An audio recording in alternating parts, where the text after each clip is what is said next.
행복한 교회 승리하는 성도 여러분, 남가주 은혜로 교회 오신 것을 환영합니다. 오늘은 166번째 함께하는 153 10월 29일 목요일 순서입니다.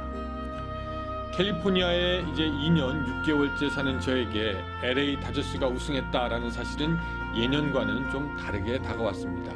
사실 이전에야 다저스가 이기든지 말든지 나랑 전혀 상관없었지만 지금은 좀 기분이 좋아지는 것을 보니까 나도 이제 캘리 사람이 되가나 하는 생각이 잠시 들기도 했습니다.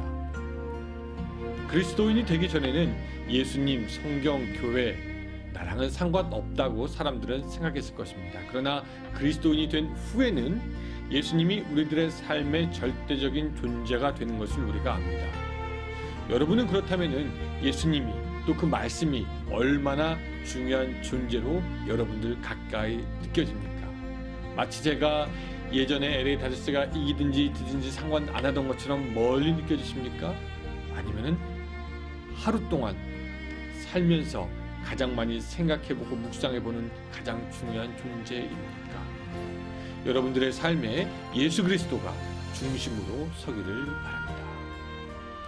또 산불 소식 별로 좋지 않네요. 그쵸? 불이 오렌지 카운티에서 나긴 했지만 LA 카운티까지 대기 오염주의보가 발령되었다고 합니다. 그래서 민감한 분들에게는 영향을 미치는 수준까지 대기의 오염이 좋지 않다고 하는데 여러분 바깥 활동을 최소화하라는 권고가 나왔다고 합니다. 여러분 특별히 조심하시기 바라고요. 자, 이제 우리 그러면은 찬양하겠습니다.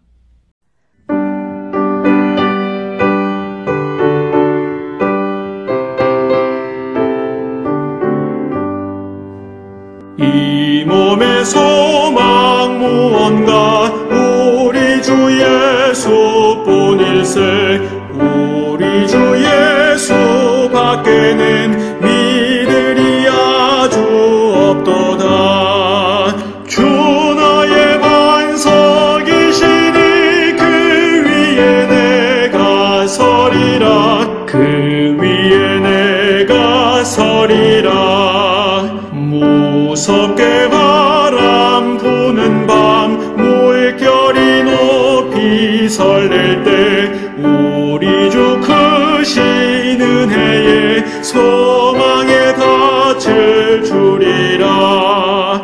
주 나의 반석이시니 그 위에 내가 서리라. 그 위에 내가 서리라.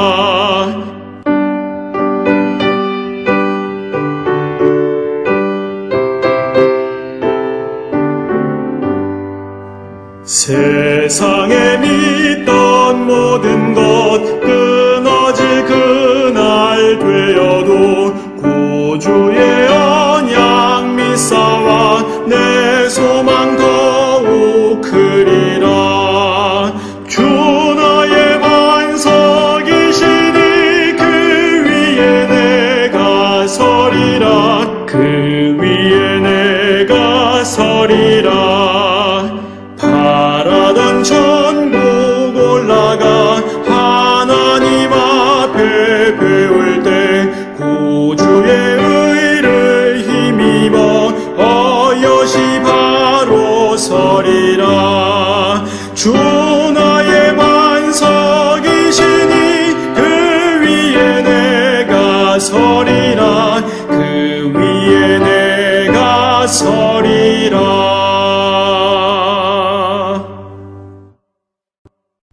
자, 오늘부터 드디어 시편의 시간이 되겠습니다. 우리 오늘 같이 읽을 말씀은 시편 1편 1절부터 마지막 절 6절까지의 말씀입니다. 시편 1편 1절부터 마지막 6절까지. 자, 여러분 성경책 갖고 오시고 저와 같이 읽겠습니다. 같이 읽습니다. 복 있는 사람은 악인들의 꾀를 따르지 아니하며 죄인들의 길에 서지 아니하며 오만한 자들의 자리에 앉지 아니하고 오직 여호와의 율법을 즐거워하여 그의 율법을 주야로 묵상하는도다. 그는 시냇가에 심은 나무가 철을 따라 열매를 맺으며 그 잎사귀가 마르지 아니함 같으니 그가 하는 모든 일이 다 형통하리로다. 악인들은 그렇지 아니하며 오직 바람에 나는 겨와 같도다.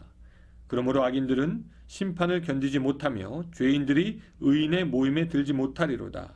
무릇 의인들의 길은 여호와께서 인정하시나 악인들의 길은 망하리로다. 아멘. 예. 오늘부터 이제 대망의 그 시편 여행을 153이라는 배를 타고 떠나게 됩니다. 항해 전에 어떤 사람들은 기대도 하고요. 또 항해하다 보면 어떤 사람은 멀미도 할 수 있고 또 여러 가지 모습이 있을 수 있는데, 여러분들 오늘부터 시작하는 그 긴 시편의 항해가 참 감사한 항해요. 기억할 만한 좋은 여행이었다고 고백하는 시간들이 되었으면 좋겠습니다. 오늘 여러분들은 이제 오늘부터 시작되는 이 시편의 여정을 통해서 옛적 믿음의 선조들이 어떤 신앙을 생활했는지 보게 될 겁니다. 어떤 사람들은 극심한 고난 중에서 하나님을 노래했고, 어떤 사람들은 말씀과 함께하는 기쁨이 어떤 것인지 노래했고, 어떤 사람들은 믿음의 사람들끼리 같이 있는 것이 얼마나 행복한 것인지 노래했고, 그들이 했던 어떤 노래는 메이저 노래, 장조의 노래라서 밝고 경쾌하고 신나고, 또 어떤 노래는 마이너 노래의 단조 노래라서 우울하고 슬프고 어두운 느낌이 듭니다. 어떤 노래는 전쟁터에서 피 흘리는 적군을 밟고 가며 부른 노래고, 또 어떤 노래는 푸른 초장에서 복을 말하는 산들바람 같은 노래입니다. 시편은 그런 모든 노래들을 여과 없이 담았고, 그 노래를 부르는 자들에게 하나님이 어떤 분이신지 노래하고 있습니다. 그리고 또 우리가 앞으로 불러야 할 노래가 어떤 노래인지도 알려주고 있습니다. 이 시편을 잘 즐길 수 있는 방법은 뭐냐면, 시편의 저자가 참 많은데 그 저자들이 그 어떠한 상황에 처해 있는지 여러분들도 한번 거기에 푹 젖어보는 겁니다. 그들이 괴로울 때 여러분들의 처지를 생각하고, 또한 그들이 즐거워할 때 또한 소망을 같이 품어보고, 그래서 이 시편을 통해서 여러분들이 평생 부를 노래를 찾았으면 좋겠습니다. 하루에 시편 한 편, 5분 메시지, 그리고 30분 기도, 최소한 이 정도로 이 시편을 통해서 오늘 하나님께서 우리에게 주시는 그 메시지 잘 찾을 수 있는 여러분들이 되기를 주님의 이름으로 부탁드립니다. 세상에 있는 사람을 두 부류로 나눈다면은 이렇게도 나눌 수 있을 것 같아요. 첫 번째 부류는 나는 복이 없다라고 생각하는 사람들. 또 두 번째 부류는 조금 틀려서 나는 복이 있다라고 생각하는 사람들. 오늘 이 시편 1편은 나의 인생에는 복 같은 건 없다. 나는 참 복이 없는 사람이다. 나는 뒤로 넘어도 코가 깨지는 사람이다 라고 생각하는 사람들에게, 야, 무슨 소리야. 너 복 있는 사람이야. 너 복된 길을 살 수 있어. 인생 포기하지 마. 하나님이 너에게도 복을 주신다 라고 격려하는 책이 되고요, 사실은.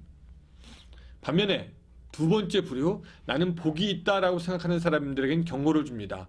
너가 생각하는 복이 진짜 복인지 살펴봤어? 너의 복이 진짜 복이야?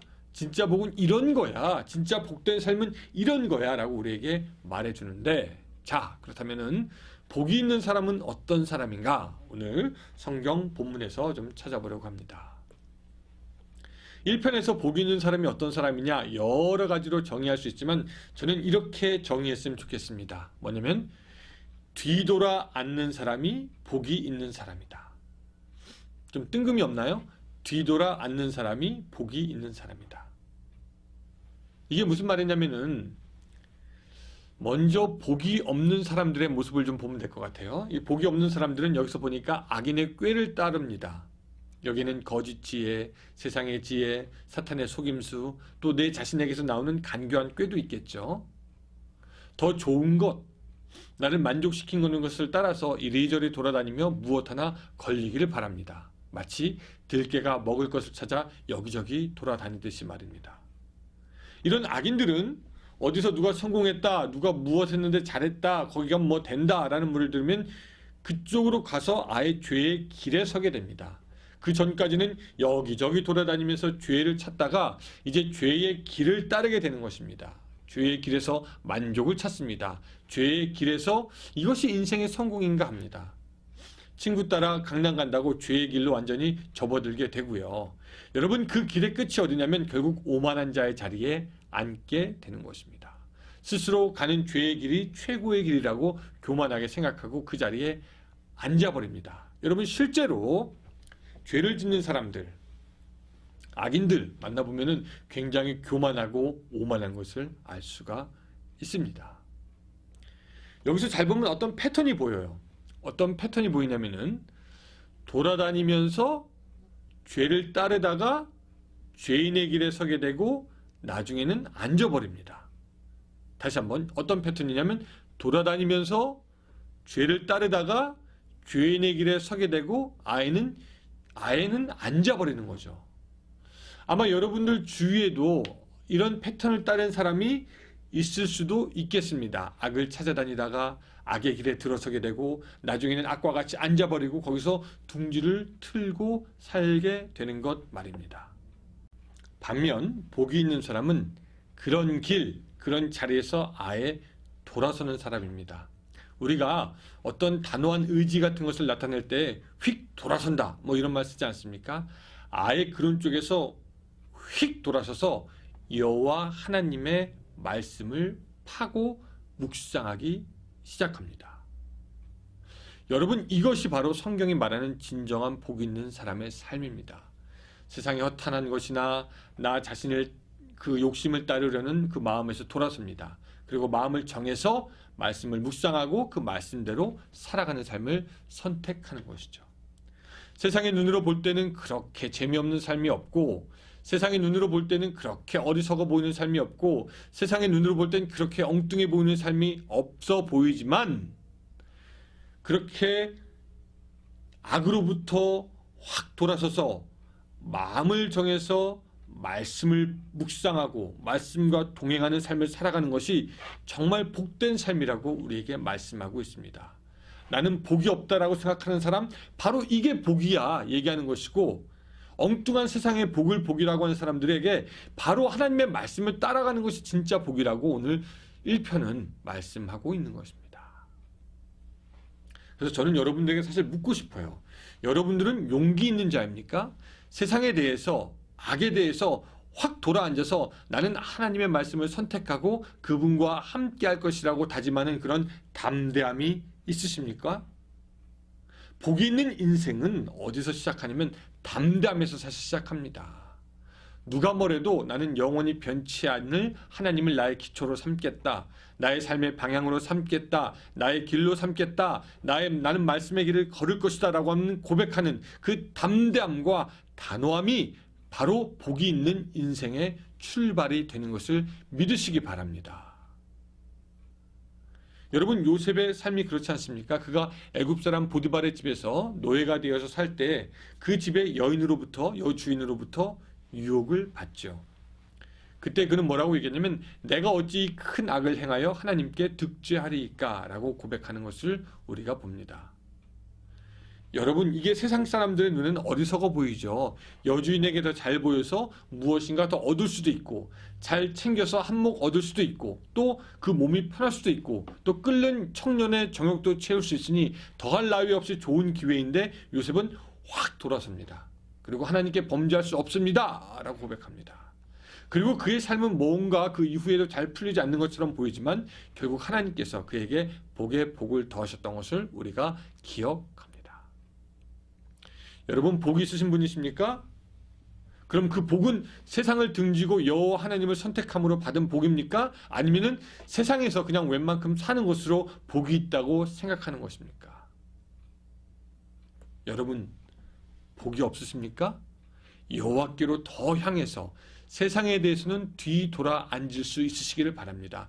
담대함으로 나는 여호와 하나님을 선택할 것이고 그 말씀을 묵상할 것이고 그 말씀대로 따라갈 것이다. 그때 오늘 우리에게 복이 주어지는데 3절, 그는 시냇가에 심은 나무가 철을 따라 열매를 맺으며 그 잎사귀가 마르지 아니함 같으니 그가 하는 모든 일이 다 형통하리로다 라고 우리에게 말씀하고 있습니다. 하나님을 선택하고 그 마음을 정하며 율법을 묵상하는 그 여러분들에게 앞으로 이 시편을 공부하는 동안 더욱더 큰 하나님의 복이 있으시기를 주님의 이름으로 축원합니다. 기도하겠습니다.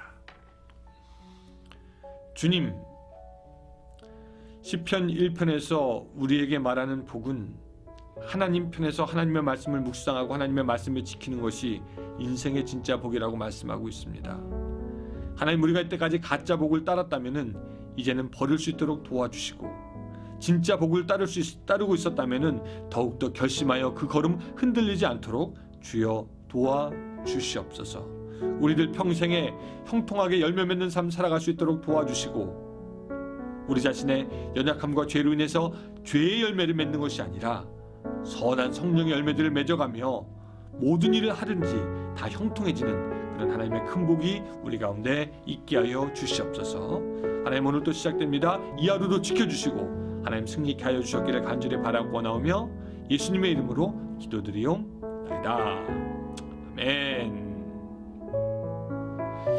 예, 여러분 이제 30분 동안 이제 기도하게 될 텐데 이렇게 기도해 보면 어떨까요? 하나님, 이제는 세상을 향해서 휙 돌아서 담대함으로 하나님을 찾고 그 말씀을 묵상하는 삶을 살 수 있도록 도와주시옵소서. 진정한 복을 나에게 주시옵소서. 그렇게 우리 30분 동안 같이 기도하도록 하겠습니다. 감사합니다.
주